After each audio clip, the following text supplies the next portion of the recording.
Les expansions.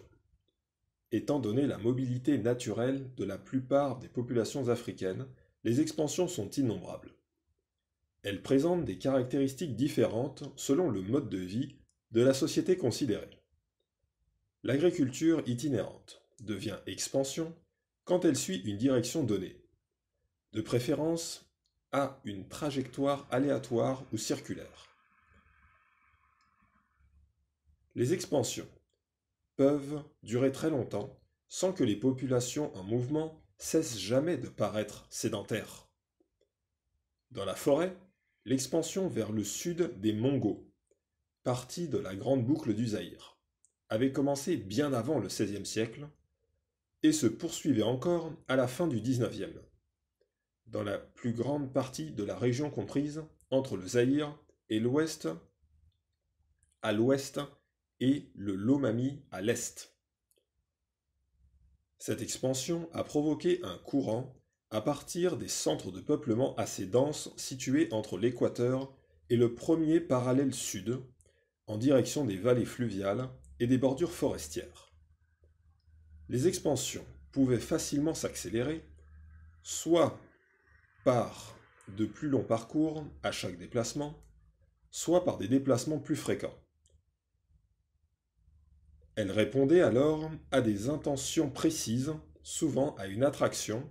Ainsi, en un demi-siècle seulement, les Nzabi du Gabon, Congo, quittant leurs terres situées à l'est de la grande boucle de l'Ogooué, se sont déplacés vers le sud-ouest afin de se rapprocher des routes commerciales et de pouvoir exploiter de nouvelles ressources minérales.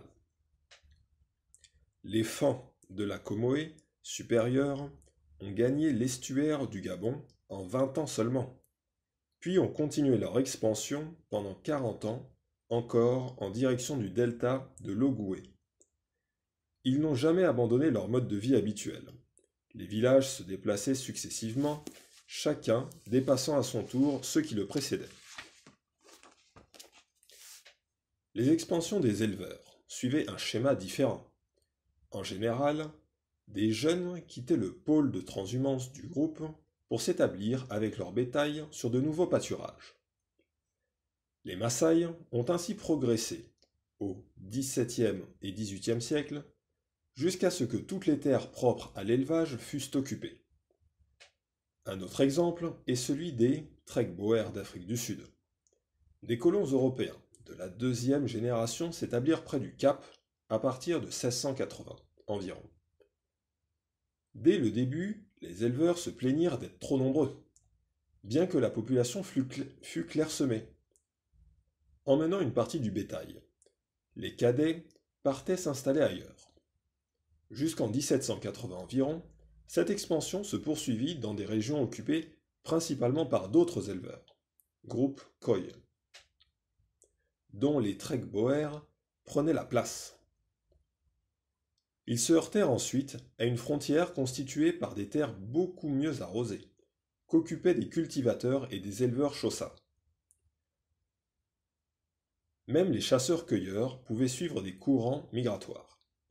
Cela pouvait expliquer par exemple la présence de chasseurs Baka au Cameroun oriental. Ces pygmées, qui parlent des langues oubanguiennes, vivent plus à l'ouest que les cultivateurs appartenant au même groupe linguistique. Il s'agit probablement d'un mouvement parti de la vallée supérieure de la Sanga et qui a étendu progressivement vers l'ouest le territoire de chasse des Baka. Les vastes mouvements d'expansion sont le signe d'une nouvelle répartition des populations. Une des tendances les plus profondes et les plus durables de l'histoire de l'Afrique est cette progression inexorable des hommes qui, en nombre croissant, partent à la conquête de l'espace, façonnant leur milieu naturel pour l'adapter à leur mode de vie, au lieu de se laisser déterminer par lui. Ainsi, l'expansion des Igbo, à l'est du Bas-Niger, a eu pour effet la transformation du paysage forestier et un accroissement sensible de la population. Ces expansions, qui se faisaient vers des terres peu peuplées, ont contribué à homogénéiser la densité de la population sur l'ensemble du continent à mesure que s'accroissait la population. Les mouvements d'expansion ont su se produire très tôt en Afrique. Les chasseurs, d'abord, ont été amenés à étendre leur territoire.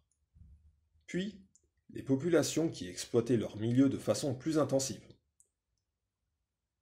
Dans certains cas, les expansions avaient pour cause une lente détérioration des ressources entraînées par un changement de climat.